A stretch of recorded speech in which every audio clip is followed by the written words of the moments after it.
terbangun dari mabuk dan menyadari di sisinya ada wanita yang tidak dia kenal.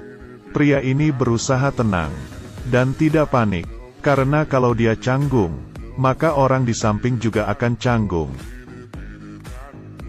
Dia terkejut, dengan sekali tendangan dia terjatuh dari ranjang. Wanita ini kaget dan bingung. Apa yang terjadi? Mengapa baju saya koyak? Pria pun berusaha menjelaskan, tetapi wanita ini tidak ingin mendengarnya. Dia pun mendekati si pria, memberikan bajunya, membuka jendela, dan ingin melompat. Untung saja pria ini cepat menariknya kembali. Sekalipun kamu melompat ke sungai, masalah juga tidak akan selesai. Setelah kejadian itu, mereka pun saling bertukar kartu nama. Karena tidur bersama semalaman, kejadian itu pun tidak terelakkan. Setelah melakukan sesuatu di luar, Daesu pun pergi ke kantor. Teman kerjanya memberitahukan kalau di atas ada yang sedang menunggunya. Tanpa banyak berpikir, dia pun naik ke atas dan dihajar. Iya benar, 3 pria ini adalah mafia. Mereka adalah kakaknya si wanita. Dengan marah, mereka meminta pria ini menulis surat pernyataan. Tujuannya jelas, ingin pria ini bertanggung jawab atas adik mereka. Pria ini berkata kalau dia tidak bisa menulis, maka kakak tertualah yang memberikan instruksi. Saya dan wanita ini, pada tanggal 2 di bulan 5 jam 3 dini hari, melakukan hubungan 3-5 putaran. Bukankah ini cukup jelas dan sederhana? Kakak tertua dengan rokok di telinganya. Orangnya cukup fleksibel. Pria ini pun hanya bisa menurut. Menuliskan satu persatu kesalahannya. Tapi yang tidak terpikir olehnya, ternyata ini adalah konspirasi. Pria ini bernama Daesu. Dia adalah lulusan terbaik di Universitas Seoul. Kaya dan berbakat. Membuat dia dipandang oleh atasan. Sedangkan si wanita, Jin Kyo adalah putri kesayangan pemimpin geng Zhang. Walaupun keluarganya kaya dan mempunyai kekuasaan, tetapi mereka orang yang tidak mempunyai budaya. Terutama 3 anak laki-laki Tuan Zhang. Mereka memanfaatkan Daesu, membuat dia mabuk dan tidur seranjang. Semuanya sudah mereka rencanakan. Menggunakan cara ini untuk menghalangi Daesu. Tetapi mereka tidak tahu kalau Daesu sudah memiliki seseorang, kekasih yang telah lama bersamanya. Demi menutupi masalah ini dari kekasihnya, Daesu pun memkari Jin Kyo. Dia meminta Jin Kyo memeriksakan diri ke rumah sakit, membuktikan kalau dia tidak bersalah. Apa yang harus diperiksa? Saya tidak mengerti. Jin Kyo pun langsung memberikan satu tamparan. Itu, apakah sangat penting? Apakah menurutmu tidak penting? Sudah mendapatkan keuntungan dari kejadian itu. Setelah Jin Kyo marah kepada Daesu, Jin Kyo pun pergi meninggalkan Daesu. Lalu dia berpikir kembali, apa yang Daesu katakan ada benarnya. Dia pun mencari alamat Daesu. Jin Kyo pun setuju dengan Daesu untuk memeriksakan diri. Tetapi dengan syarat, setelah mendapatkan bukti, Daesu harus ikut Jin Kyo pulang dan menjelaskan. Daesu pun menyetujuinya. Menggenggam tangan Jin Kyo dan menempelkan di wajahnya. Apapun yang dilakukan pria ganteng, selalu romantis. Kalau saja yang melakukannya pria jelek, pasti dibunuh. Karena Jin Kyo kerja di rumah sakit, dia pun dengan cepat mendapatkan laporannya, lalu membawa Daesu pulang ke kampung halamannya. Tapi Daesu tidak menyangka, sesampainya di sana, dia pun menjadi terkenal. Di depan gerbang ada suara gong, genderang dan petasan sudah menunggu mereka. Banyak orang menyambut mereka. Awan putih akan menitikkan air mata. Tanah hitam pun akan menangis. Dan Daesu pun dibawa pulang ke rumah. Walaupun Tuan Zhang telah melihat hasil laporannya, Tuan Zhang tidak akan melepaskan pria berbakat ini. Daesu pun tidak terima. Dia menemui teman sekolahnya yang seorang pengacara. Temannya bersumpah akan mengungkap kebenaran untuknya. Tetapi begitu mendengar nama ayah Jin Kyo, berbicara pun sulit. Akhirnya dia menyarankan, kalau Dusu lebih baik menyetujui pernikahan ini. Atau kalau tidak lebih baik mati saja. Daesu pun terkejut. Tetapi Daesu masih belum menyerah. Dia mencari kedua orang tuanya, ingin mereka menghadap, dan menolak pernikahan ini. Mendengar anaknya dipaksa menikah, orang tuanya tentu tidak menyetujuinya. Mafia macam apa mereka? Gangster apaan? Kami pasti tidak akan menyetuinya. Tidak lama kemudian keluarga Jin Kyo pun datang. Dandanan ini membuat suasana menjadi tenang. Yang seharusnya acara negosiasi, malah menjadi acara tunangan. Pada saat ayah Jin Kyo memotong daging sapi menggunakan pisau, malah membuat orang tua Daesu ketakutan, sampai menyetujuinya. Dalam perjalanan pulang orang tua Daesu menasehatinya, demi kebaikan ayah dan ibu, apakah kamu tidak bisa mengorbankan diri? Setelah melewati 2x kegagalan, Daesu pun tidak tahan lagi. Dia buru-buru mencari Jin Kyo, mengatakan kalau keluarga Jin Kyo adalah penjahat.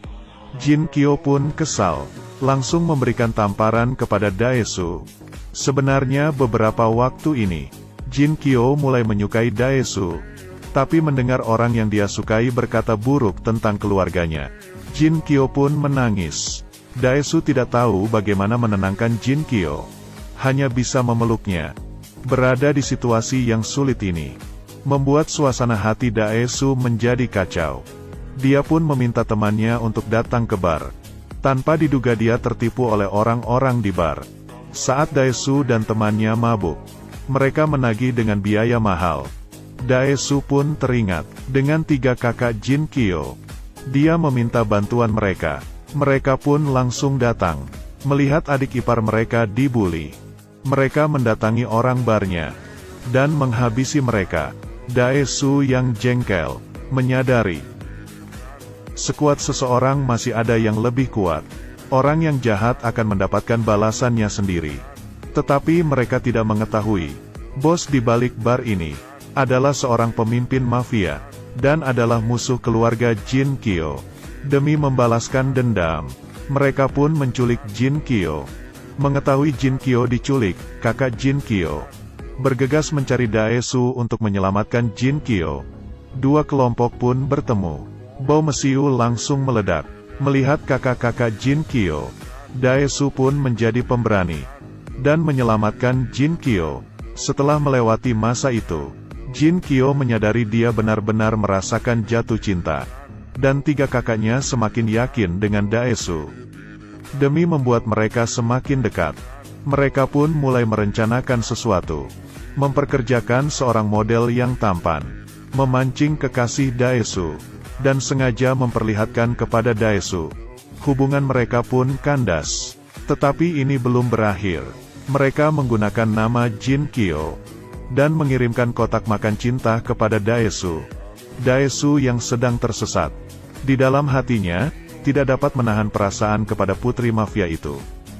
Mulailah saat-saat yang menyentuh kakak-kakak Jin Kyo yang sedang kepanasan. Saat mereka sedang berkencan, sengaja membuat lift rusak. Pria dan wanita ini menutup ruangan. Mereka menempel semakin dekat, dan perasaan pun semakin dalam. Pepatah mengatakan, pria mengejar wanita melintasi gunung. Wanita mengejar pria melintasi lapisan benang. Di bawah bujukan rekan kerja, Jin Kyo memutuskan untuk menyatakan cinta. Di sisi lain Daesu juga sudah menyiapkan cincin. Dia ingin membuktikan ketulusan cintanya. Tetapi di saat ini, mantan kekasih Du Su muncul. Melihat mantannya mabuk, Daesu pun membawanya pulang.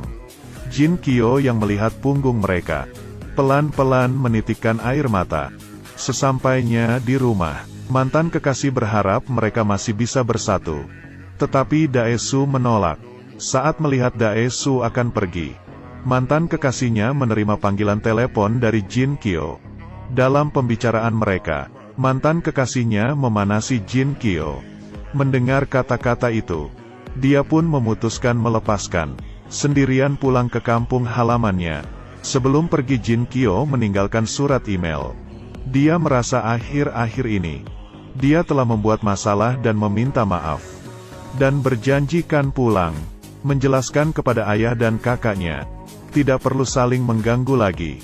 Setelah melihat surat email itu, Daesu pun tidak peduli lagi. Dengan cepat mengambil kunci mobil dan mengejar Jin Kyo. Tanpa ragu, Jin Kyo pun terkejar, dan Daesu mengungkapkan isi hatinya. Jin Kyo pun merasakan ketulusan cinta Daesu. Akhirnya dia pun mendapatkan kebahagiaan dia sendiri. Mereka pun akhirnya menikah di gereja. Kali ini mereka menikah tanpa paksaan dan tanpa bohongan. Hanya ada satu pasangan yang saling menerima. Saat pemberkatan dimulai, di luar gangster lain sudah datang. Mereka datang membuat keributan. Demi tidak merusak pernikahan adik mereka, 3 kakak Jin Kyo keluar menghadapi. Walaupun mereka terluka, mereka tidak akan mundur selangkah pun. Di sisi lain setelah Dusu dan Jin Kyo bertukar cincin, mereka berpegangan tangan berlari keluar. Kali ini Dusu sudah menjadi keluarga Zhang. Dia yang tidak pernah berkelahi, juga ikut berdiri bersama kakak-kakaknya. Dia berdiri demi harga diri keluarganya. Cerita pun sampai di sini. Walaupun ini adalah cerita keluaran tahun 2002, tetapi tidak bisa dipungkiri film ini sangat bagus. Film komedi Korea. Baru saja tayang. Jumlah orang yang hadir lebih dari 500.000 orang. Tidak sedikit orang tertawa melihat film komedi mafia ini. Di waktu yang sama membuat nama pemeran utama Jin Kyo menjadi terkenal, meroket dan mendapatkan 350 juta dolar Korea. Bahkan anak kecil pun menyukai film ini. Kami akan terus-menerus memberikan film seri keluarga yang menarik. Dan beberapa film lainnya. Mari tepuk tangan. Kita